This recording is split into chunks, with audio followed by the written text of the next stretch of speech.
Hello, everybody. I'm going to be talking about a couple things and anything else that comes up along the way. So, the first thing is this idea of no context, or at least no context needed. I felt like it's a not a smart idea, but like an interesting, maybe attractive, interesting in terms of that it can catch people's eye or people's attention because typically what we have are situations where people will ask for context. No, so do I do this too.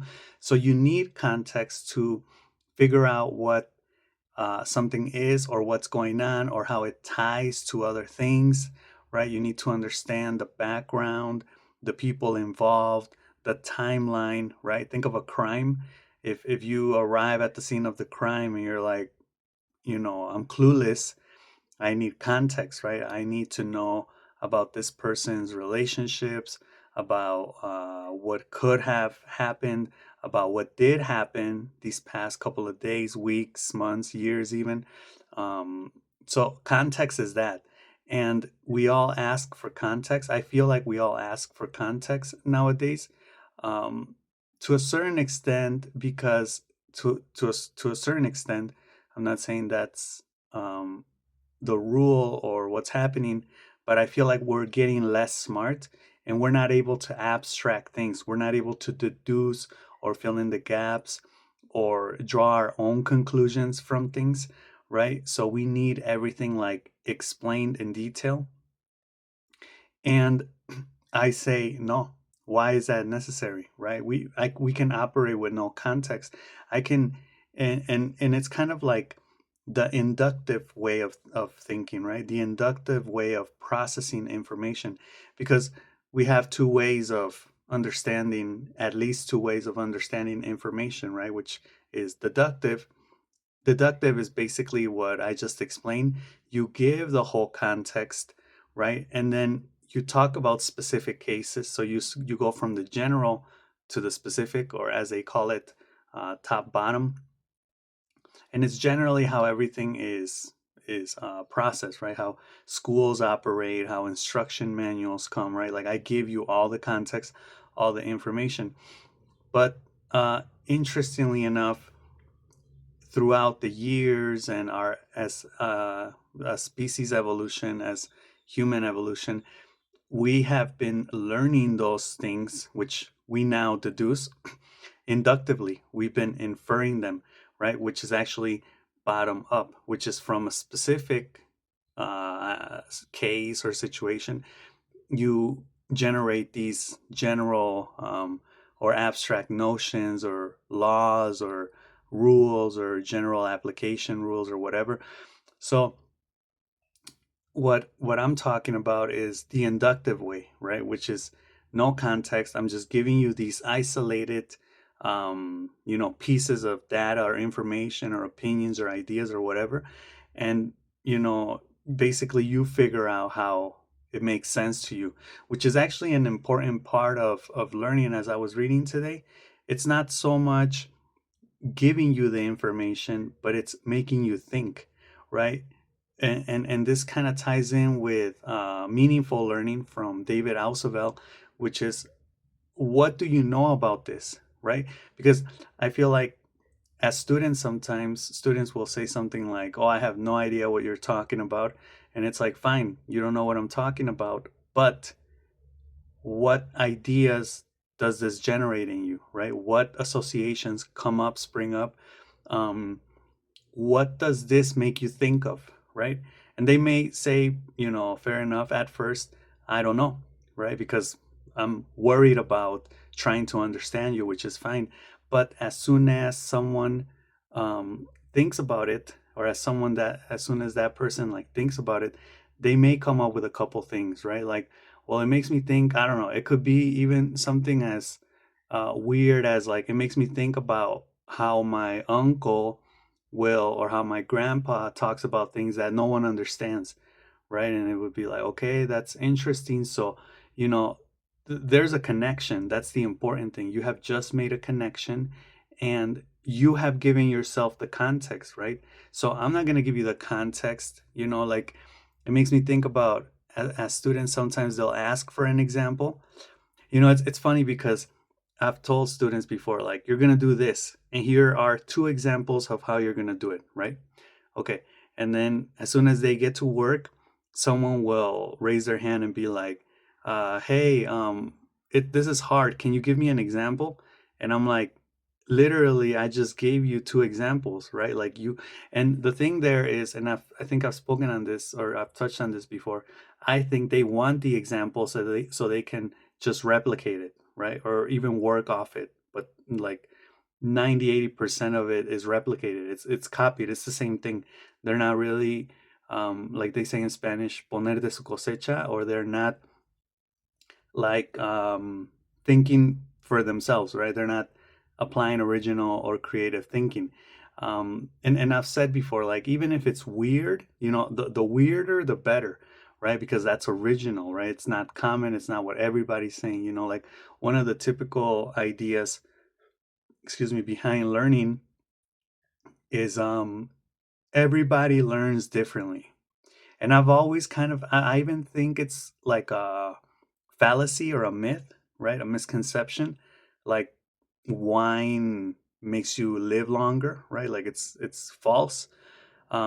Because I think there are, like, probably, to our understanding, certain ways of processing information and certain ways of remembering and learning information, right?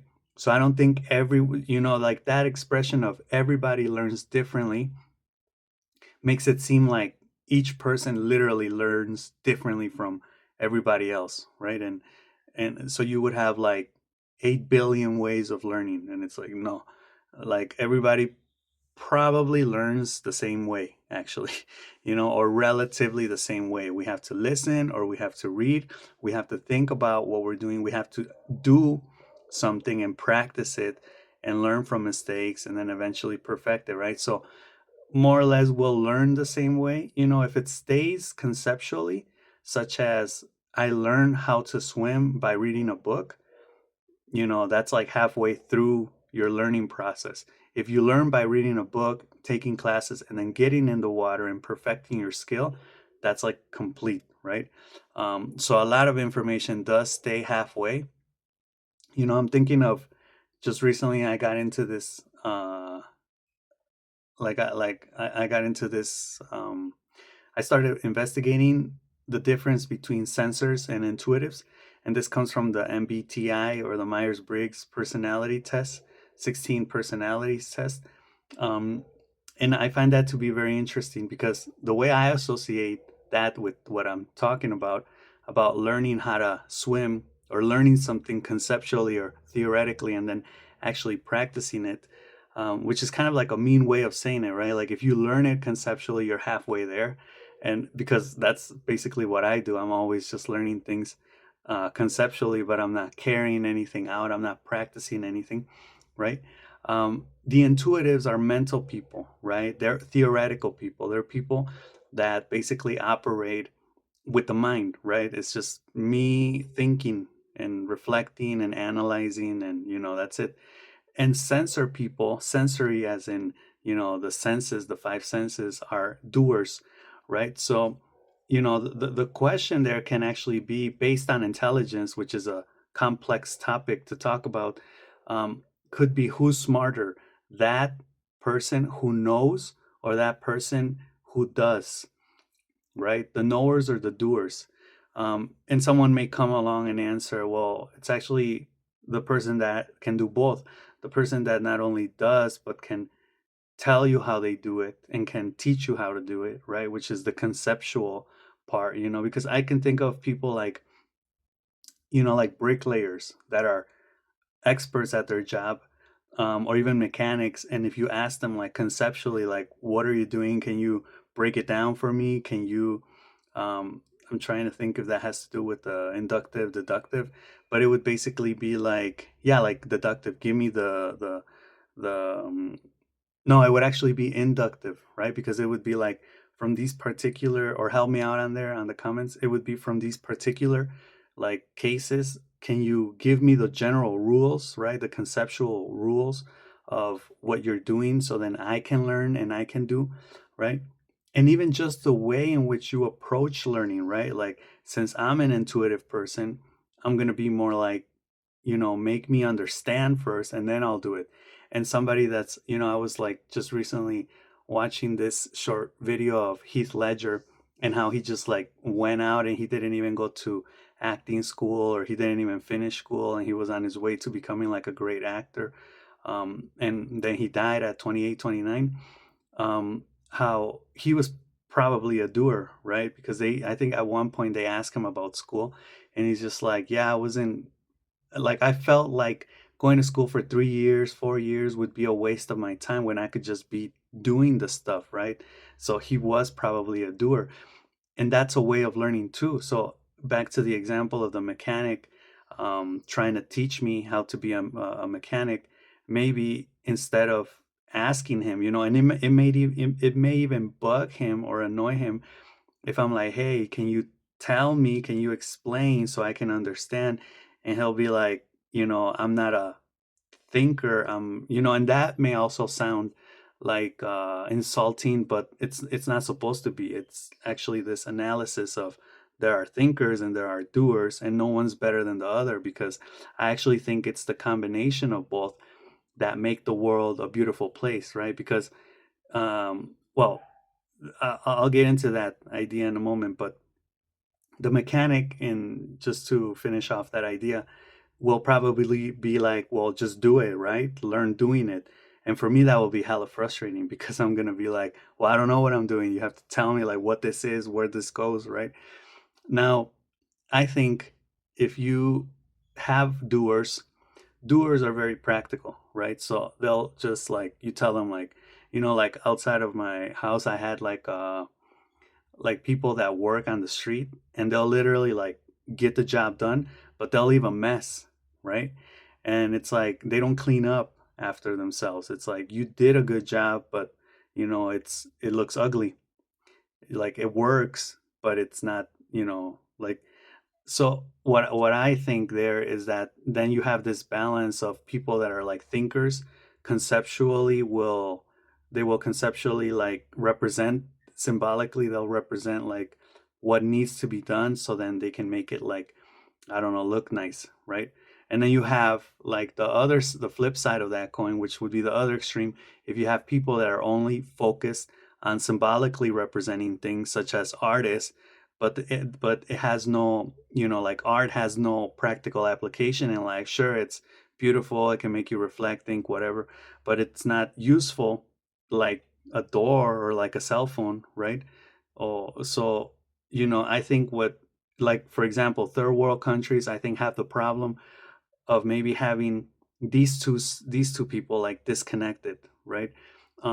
Where people will work on something on the street and will leave it as is, right? And they won't consult like the thinkers, right? And the thinkers will also do things how they think they should be done, but there's no like practical, useful application, such as bureaucracy, right? Let's think about bureaucracy for a second there.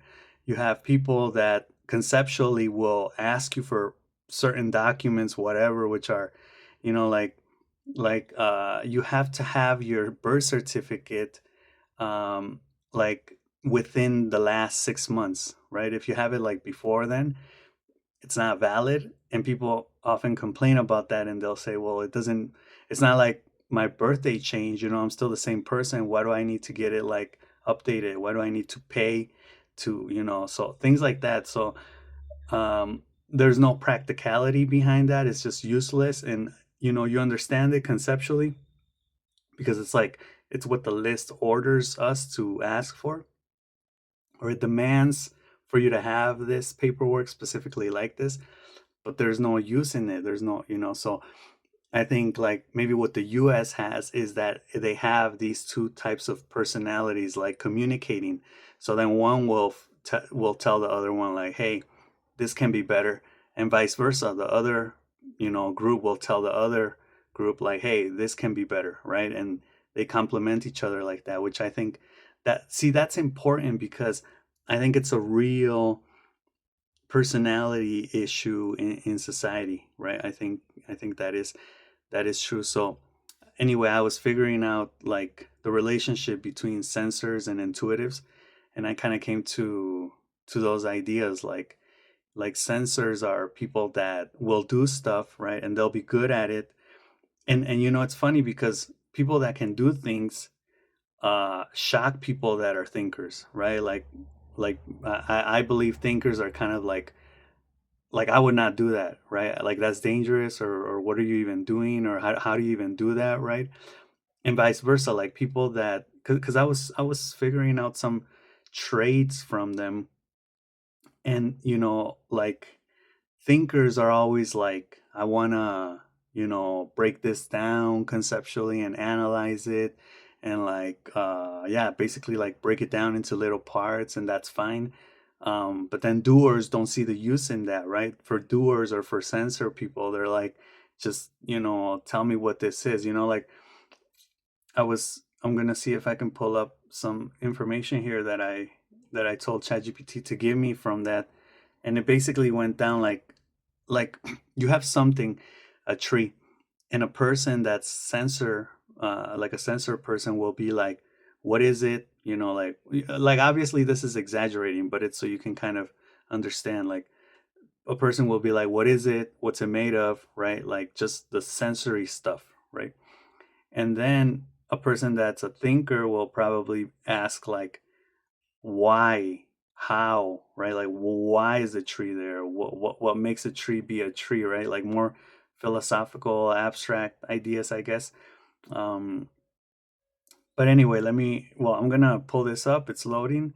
But anyway, I'm bringing this back to the no context needed. So again, you, I think you should be allowed to present something with no context, with no strict definition.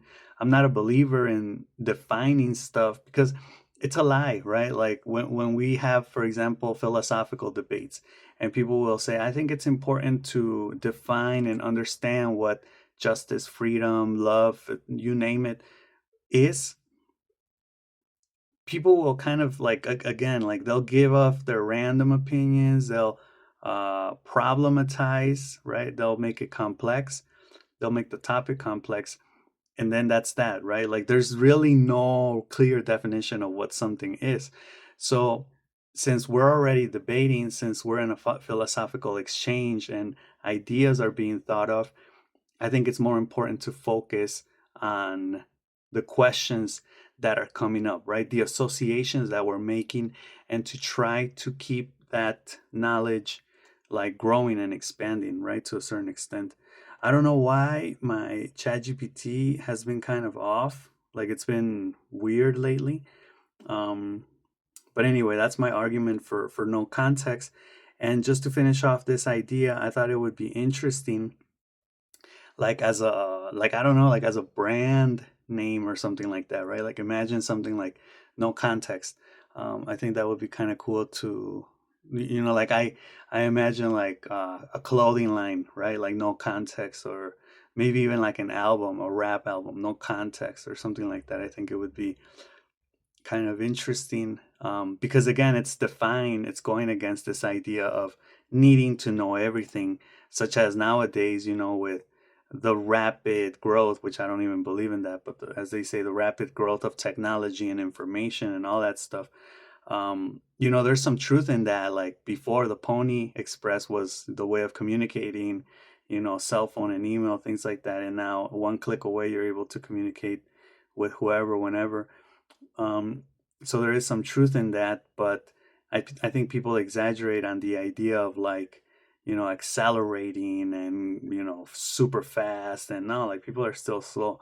I was watching this Peter Davidson, Jordan Peterson talking about how people basically still have the same thought process as like millions of years ago, right? We still think pretty much the same way. We just have different things, but it's not like we're actually making progress. Like I would even argue that the progress that we made is actually just to make our lives better.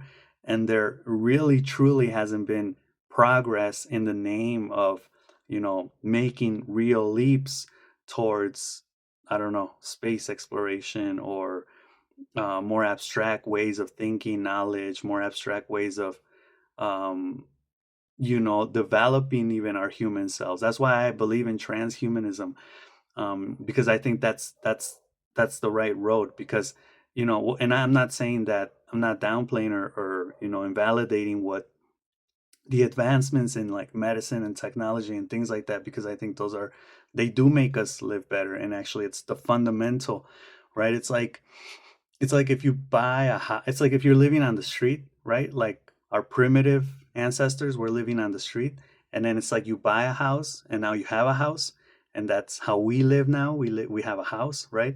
But we think that's progress. And it's not. It's just we're like satisfying our basic needs, right? The basic needs of Maslow. Real progress would be to actually take leaps, like as the moon landing, right? They said one giant leap for mankind. I was actually thinking about the structure of a house today, and I was like, if you really think about it, a house is just like all the rooms, right? I think before, like, a house was just basically like one big ass room for everybody, and now you have different rooms, excuse me, for different things. But if you think about it, everything is to satisfy basic human needs, right? Like, think of a kitchen. A kitchen is just a place for you to make food, for you so you can eat, right? Everything that's in the kitchen is so you can keep eating and, satisfy that basic need of eating. A bathroom has a toilet, right, which is for you to satisfy the basic need of going to the bathroom, which you have to do, right? Among other things like hygiene, right, which could even be argued as a luxury. Cleaning yourself, but you do gotta like wash yourself, clean yourself at times, I guess. I don't know. There's a lot of debate about what is necessary. Like our ancestors lived without toothpaste for millions of years, um, without shampoo, right? Without like, so like what? Anyway, think about like a bedroom. A bedroom is essentially the place where you sleep, and that's also a basic need, right? Just like eating, just like going to the bathroom, sleeping, right? You have to sleep. So you have your bed, you have your bedroom, you sleep in your bedroom, right? So that's another room to satisfy a need. Um, and then interestingly enough, you have like a dining room, which a lot of houses don't have, or, I at least don't have it. And and a living room. So the dining room is interesting because it's kind of like an extension of the kitchen, right? The dining room is just basically where you sit down to eat. Which I was just recently listening to something, and they were saying that not listening, sitting down is not normal. That people in the old days, or our ancestors, would just pop a squat, right? They wouldn't sit down. Sitting down, just like sitting down to go to the bathroom, is not normal, right? Um, yeah, there's a lot of interesting stuff out there. There's even an idea of, I think it's called America, but backwards, and Nemera, or something like that. And it's basically the idea of putting our ritual, such as brushing our teeth, in ancestor terms, and how it like sounds like an ancestor tribe, right? Like the ancestors would have a shrine where they would take care of their teeth. They would have a ritual. They would go see a shaman, which is the dentist. Like crazy things like that. It's pretty interesting how this study like lays it out. Um, anyway, so the idea there is the dining room is an extension of the kitchen, right? And you have to sit down to eat with other people. But again, it's to satisfy the need of eating. And then the living room, I think the living room is like, we could even say like the first cell phone. I don't know. It's like thinking in terms of that which takes you out of the real world, right? I think of a cell phone like that, right? Like, because it's a screen and you're trying to go in it, right? Just like a TV screen, a tablet, whatever. Um, it's interesting because I think that's where we're headed. We're headed towards the in, right? We don't want to be out anymore talking with people. So I could think about the living room. The living room is kind of like a luxury, right? Kind of like also the shower and the bathroom or the sink. It's a place where that is not essential, basic, like sleeping, eating, going to the bathroom, but you could say it's psychologically essential, like you need to rest, but without sleeping, right? Our ancestors would have probably been like, well, I don't think they were active all the time. It wasn't like they were either active hunting or sleeping. No, there's some third activity which is done, which is like resting, I guess, or socializing, like probably when they were eating or after eating, right? They were telling stories around the campfire or whatever. That's kind of like the living room idea. So it's a place where you're gonna like either be by yourself or with other people watching TV or talking, telling stories, whatever. And you know, it's interesting because there's no essential need that's being met, but it's still necessary, right? It's still, well, now we've just become used to that. So now we think we need to have a living room, right? But the other idea of the living room is that it can actually be a place of work, right? And this makes me think of like another room in the house or another place in the house, which could be the basement or the garage, right? Which are areas or places in the house that are not to satisfy basic needs, but are actually for production, right? Such as working, right? Like my living room is where I do stuff. So it's not really where I like relax or something like that, right? Because a lot of people will relax in their bedrooms and not in the living room, even though they can relax in the living room. So the living room is like an interesting place in the house. But anyway, I just popped up the things that I was telling you about the difference between intuitive and sensing people. Sensor people focus on facts and details. Again, this is exaggerated, but it's so you kind of have an idea. Ask what is, prefer practical applications, notice concrete reality, learn through examples, and trust experience. Intuitives focus on patterns and possibilities. I think more oriented towards the future. What could be, they ask what could be. They prefer theories and concepts. They notice underlying meanings, right? Which are like the underlying principles under like certain concepts or ideas or whatever, and how they're kind of together. And then you start to connect things, I think that's interesting too. Learn through abstractions and trust insights and connections. An example here is a tree.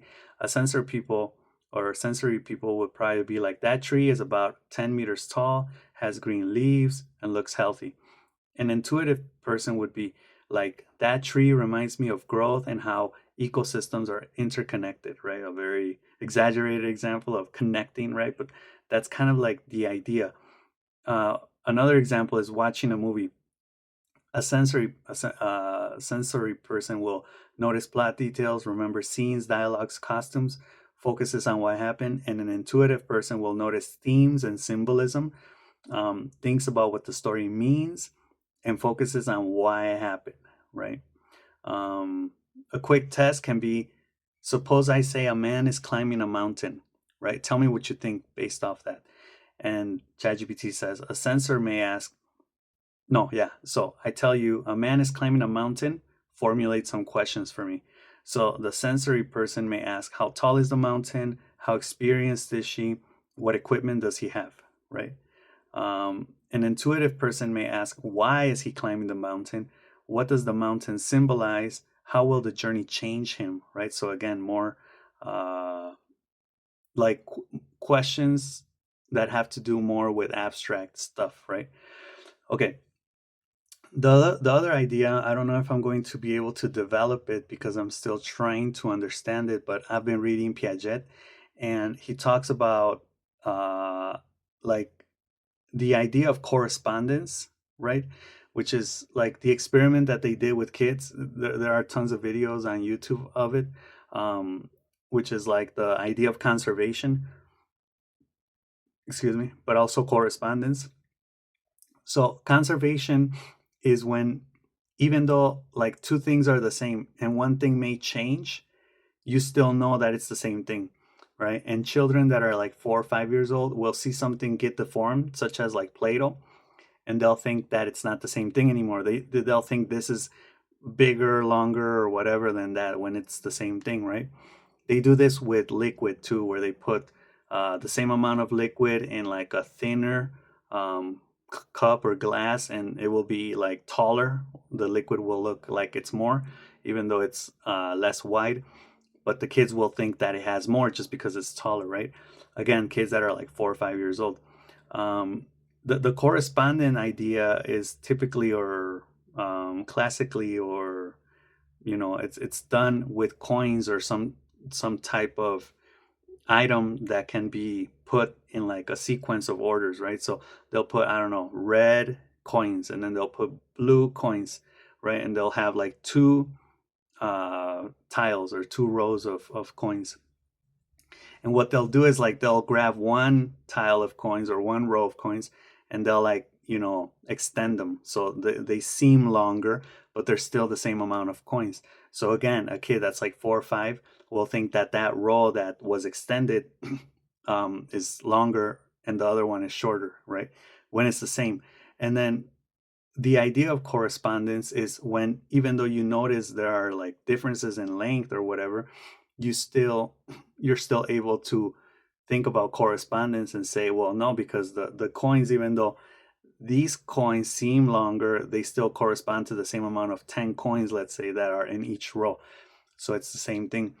So these ideas are crazy if we really think about it. Like, how the hell do we develop these abilities, these mental cognitive capacities to understand these things, right? Because a lot of these things are just, we take them for granted, you know, like all the time. And they're abilities that we apply, they are like those type of things that we don't know that we know.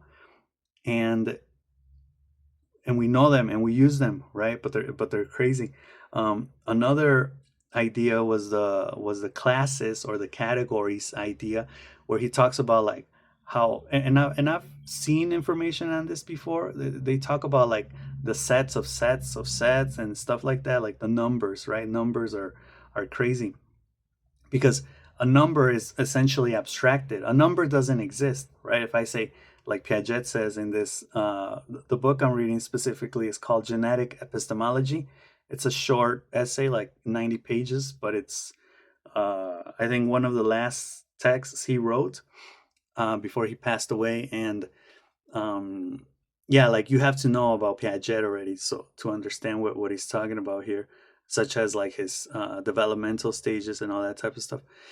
But anyway, he talks about number 5. He says, okay, let's take number 5. So you have 5 apples, you have 5 books, you have 5 tables, you have 5 people.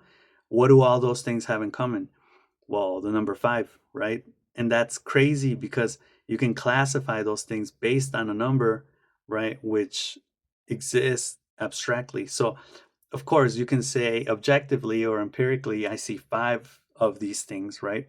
Um, but anyway, the idea of classes, I think, is very interesting. Now, I was gonna tie this with the ratio 1 to 1 from this. Like, I don't know if I spoke on this before, but it's the idea that like a hypothetical or an imaginary, I forget the author, but someone wrote once something about like there was a fake empire, and the empire wanted to represent reality as it was or as it is. So they made a replica of 1 to 1, or of a ratio 1 to 1. So it's like a 1 with 2 dots and then 1, or 1 equals 1. Uh, like a replica, an exact replica of that reality. So they were able to say like this is reality, right? And that was the only way that they could actually find out or figure out what reality was. And I find that to be very interesting because it's like, yeah, like for people that are always like trying to figure out what reality is, you could say, well, here we have the answer, right? Of course, that would mean making the whole existence again, right? And then it's like, do I put that second reality above, below, to the side, like like somewhere else? Where do I put this reality? But it's like a cool thought experiment where you take it to, you know to its limit, and you say, okay, like let's make then, like if you want to know what reality is, then let's make another reality. And my idea there was, even like as soon as you have that perfect reality, the other reality is changing, so you're going to have to constantly update or adjust the second reality. And even if you could what's not to say that that second reality is also going to have its own changes and transformations. So they'll probably be the exact same thing for like a second, and then they'll both change, you know. So um, yeah, so I find that, so I was gonna relate that to classes and categories, like I mentioned, but I'm not sure how I can do that. The classes idea, essentially, the idea to take away from that is that you're working with subsets and abstract notions all of the time, and you aren't even aware that you're applying these like complex cognitive reasoning mechanisms that you're not even aware that you know, right? So it's like, how the hell did you learn that, right? I guess that's why you go to school. That's why you go to elementary school, right?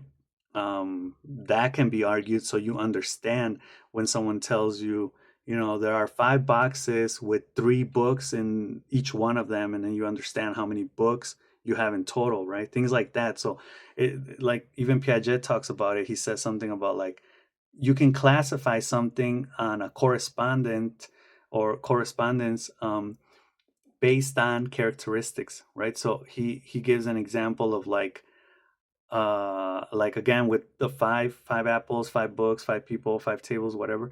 Like let's say there are 5 apples and 5 books, and each one's a different color. So then you can like classify the red apple with the red book and the yellow apple with the yellow book, and so on, right? Excuse me. So then you're able to say like, all like these apples are in the category of 5, and so are these. So these two sets are fives. Excuse me. But then you have red, right? You have a red apple and a red book, a yellow apple, a yellow book. So then these things have in common color, right? And that's how you start to get complex with things, which I've always been fascinated, or I found, because I think it's the heart of philosophy to talk about the characteristics of something, right? It's, especially when it's like abstract ideas. So you talk about love, you talk about justice. What is love made up of? What is justice made up of? Right? So talking about I call it, you know, you can say the traits, the elements, the characteristics. It's the same thing for me. The particularities of something, analyzing those things is where you really enrich your understanding of a concept. For me that's where it is, that's where it's at. And then you can of course talk about subsets of that idea, or like practical applications to understand that idea or that concept or that whatever further and deeper, right? Talk about its history, right? Also how it came to be, and of course what causes it, its origin, and its effect, right? What does this do in the real world, right? I also find that to be very interesting, and that is correlated with something called análisis funcional de la conducta in Spanish, which is like, I guess, functional analysis of behavior, ABC, also in psychology, which is analyzing not why something happens, but what for, right? Why? See, and those two terms, I find that to be very interesting. They get mixed up a lot.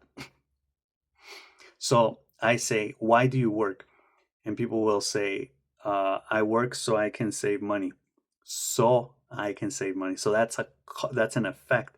That's what happens after. You work first and then you save money. You don't save money and then work right later. So people will answer what for when why is asked, right? In Spanish, the same thing happens. So like I don't know how much that affects us in understanding sequence correctly, right? And I understand that you can say, well, it's just that the effect is based on a cause, which, you know, from experience you understand that that's how you save money. So it's actually a cause that's now generating a new effect, right? Or it's a cause before the cause of working, right? So first you worked in the past and you save money, then you spend it, and now you're working and you remember that and you say, okay, I'm gonna work. So why are you working? To save money, like I did before, but you're focused more on the past than on the future, right? So you're even thinking, see, and that's the schema thing from Piaget. You have schemas of how things work. That's why children can learn, because they don't have schemas, right? And adults, it's harder for adults to learn because they have all these schemas and they have all this understanding of life, and they think they know how things work based on their past experience, even though the future, like Jordan Peterson said, is uncertain. He actually said that it was a mistake to discover the future because we think we know from experience what something's going to be like, and then we make mistakes. So it's like, how can adults, or how can old people that have been around for years, decades, and have all this experience still make mistakes, still get it wrong, right? And it could be because their orientation is past, right? They're basing their future decisions or their future actions or their present decisions or actions based on the past, which is incompatible with your present and your future, because you don't even know what your future is going to be like, right? So yeah, I don't know how I took this tangent. I don't know how to get us back. I'm like, no, so like the idea there between the why and the what for is very interesting, right? Like you have to have that in mind, like what for? There's it's even complicated to ask, like, what for are you doing this? uh because typically the question is, why are you doing this, right? And then you would say, well, I'm working because I needed to pay my rent last month and it's overdue or something like that. See, that's a cause. And now I'm working, that's an effect. um and it actually matches, right? Because it goes with the because. Why goes with because, and what for goes with so, because it's after, right? It's an effect, not a cause. So yeah, I feel like we need to get that language down right, and actually, oh yeah, back to the ABC analysis in psychology. It's not so interested in why. See, the why, I would even say the why doesn't really, Sartre was, I was reading in Being and Nothingness, Sartre was talking about existential psychoanalysis, and I'm like, bro, what are you doing, right? But it's actually fascinating to get his take on psychoanalysis, so that's kind of cool. I think it's cool to get like different authors takes on different authors, right? Like that's interesting. Like philosophers that have spoken on Socrates. I did my text on Socrates too. Like I think I made a video about what I think Socrates. For me, Socrates didn't exist, right? And I explain why, and I explain that it's an exercise and things like that. So I think that's fascinating. I think you need to talk about, as an intellectual, or as an author, or as a writer, or as a thinker, whatever, or as a pseudo intellectual, whatever you want to call me or call us or whatever. You need to think. You need to like analyze other people, other works, right? I think that's cool. So the idea here is that he's talking about existential psychoanalysis, and it's like, bro, like you didn't make up psychoanalysis, but whatever. He calls the real psychoanalysis, I think, empirical psychoanalysis or something like that. Um, but he says he actually criticizes it, like at one point, and he's talking about how is it possible, and he's right. He's like, how is it that the unconscious is accessible to you when it's supposed to not be, and then how are you able to know when it's accessible to you, right? Since you don't know what's in it. He makes some valid arguments. So even when you think you know what is the or like, even when you think you've discovered something that was in the unconscious, such as like a past trauma or whatever, or you've made some type of weird and original connection, and you're like, oh, there it is. He talks about, like, for me it's like perception, right? It's like, who is this person that now knows that which the person before you didn't know? you know and what is that thing that is manifesting itself? What is that? Who is that person that's reflecting on all that? And who is the one who thinks he can see the you that was affected by it, right? And like, that's what I think he's like talking about, right? He's talking about like all these different types of use, and all these different types of like specific entities, right? Or spirits. I don't know how you want to call it. Like, like the information that comes from the unconscious, the fact that you're able to access it, right? Kind of like a phenomenon, like that activity of accessing the unconscious, right? It's its own entity. Like, what is that phenomenon, right? How come the unconscious lets you access certain things but not other things? How do you know that's actually what it is and not just something else, or like some fantasy that's the unconscious is like giving you, right? Because there's a big question, which is what is the unconscious, right? Like, again, the characteristics, what's it made of, which I made a video about that too, analyzing the unconscious. So I feel like uh well, back to the idea of why, like psychoanalysis will actually ask why something, and people see, for me, that's the idea that I was going to get to. People will think that's interesting. Why did that happen? Why are you this way, right? Oh, that's so fascinating. But that doesn't get you the answer, which is like Sartre's idea of psychoanalysis, where he says just by knowing something which you didn't know before doesn't give you the solution, right? Which I've always intuitively, without making that explicitly, I've always felt like that's true, right? That's why when people like my mom, for example, she'll say things like, it's just that you need to go back to your childhood. You need to find out or figure out what hurt you. You need to figure out your traumas. You need to talk about them. And I'm like, sure, sure. I'm not saying that's, not cathartic and doesn't have its, I think they call it speech therapy. No, that's something else. But talking, talking helps, sure. But again, it doesn't give you the solution, right? It's kind of like context. Again, it's the background. It's like, this is where I come from, this is what happened. And it's almost sort of like gossip, right? Like, I'm just going to give you the 101, right? This is, or the 411. It's not the one, the 401k. No, I'm just going to give you the info, right? Like, so you can know, just because you're curious. You're a curious, gossiping human being that just wants to know, just to know, right, what happened. Or so you can work with it. I'm thinking of like a psychotherapist or a psychoanalyst analyst that's asking stuff like that.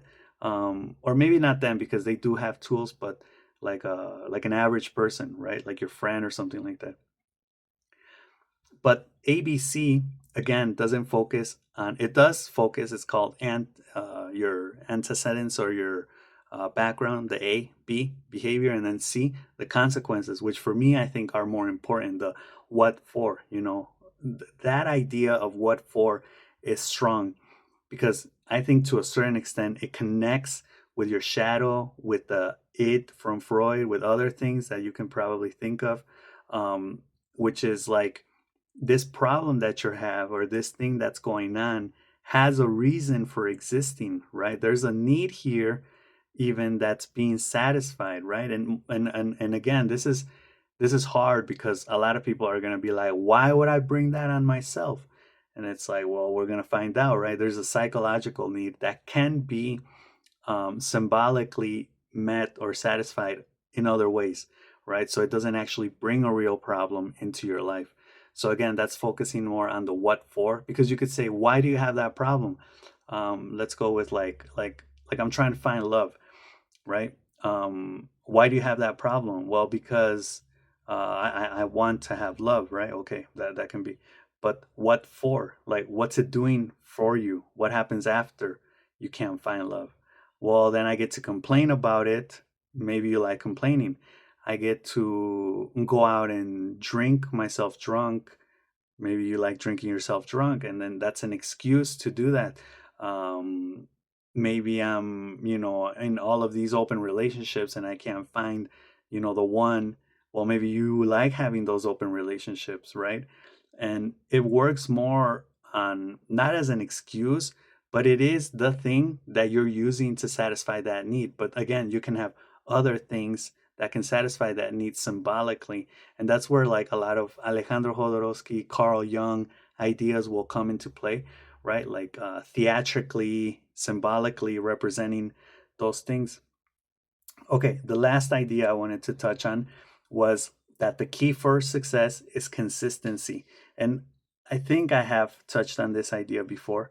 So it's an old idea that I kind of thought of, but recently I've been thinking about it again. I think about like people that, like, who was I thinking about? Well, a lot of people, but Heath Ledger, right? Vince Gilligan. I was watching this video on YouTube where like they showed the making of the first season of the series Better Call Saul, and how Vince is like he's in the editing room editing like a lot of different clips of the same scene, trying to figure out which one works best. He's editing, he's in the audio editing also, or like listening to the different effects, the music, in certain scenes. He's on the sets, so it's like imagine all that work, right? And he's successful. He's made, you could say, to a certain extent, the careers of Bob Odenkirk and certain actors, right? He's like, of course, they're all so talented, but he's worked his butt off, we can say. And like a lot of people like that just, it's like, how do you get that drive to, like I see like Jimmy Kimmel or all these guys that are consistent, right? Even Donald Trump, like he consistently posts like 80 texts or tweets or whatever from Truth um a day. So it's like that consistency, it's like that's impressive to a certain extent, because you can say, yeah, like how are you able to get successful, how are you able to be successful? Well, first you need to, work hard. You need to have talent. You need to have something that people want, or want to see, or want to buy, or want to have, or whatever. um, but then you also need consistency, right? I feel like that's what it is, because I think that's why you get one hit wonders. You get people that will work their butt off like once, and then that's it, right? It's like, I'm not doing this again. This was a lot of work, right? So how much of that consistency, let's break down consistency. How much of that consistency is actually innate? How much of it are you born with? How much of that consistency is it because you really love that which you are doing, right? Soccer players who spend their whole life playing soccer, musicians who spend their whole time recording music. Again, I think of Heath Ledger, where in this video clip he was like holding a camera and he was telling his friend, and then I looked up on the Wikipedia page that he was actually like an obsessive photographer, right? He loved like the camera, he loved taking pictures or something like that. There's a certain style of photography he was into. I forget the name now. I think it's like um, clip photography or something like that. Let me know in the comments if you know, or if you investigated it.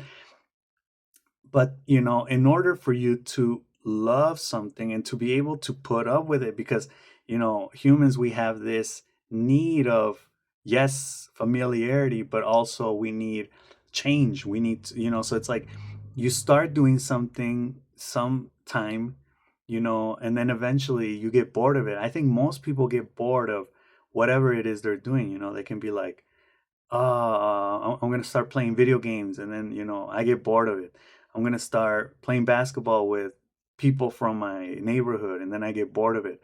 I'm gonna try to be, how I think back, or I think of like how many people, men and women, haven't probably tried to be singers of some sort, where they start doing it, and then eventually they get bored of it, or they stop doing it. They don't even think that they're gonna stop. They just stop. It's like one day they just don't do it. So I feel like consistency there is the key. But again, what is consistency made up of? Is it made up of your innate need to do that which you're doing, right? To just be like, I'm gonna do this day and night because I love it? Or is it learned, right? Based on psychological terms, it would be, to what we know, either learned or innate.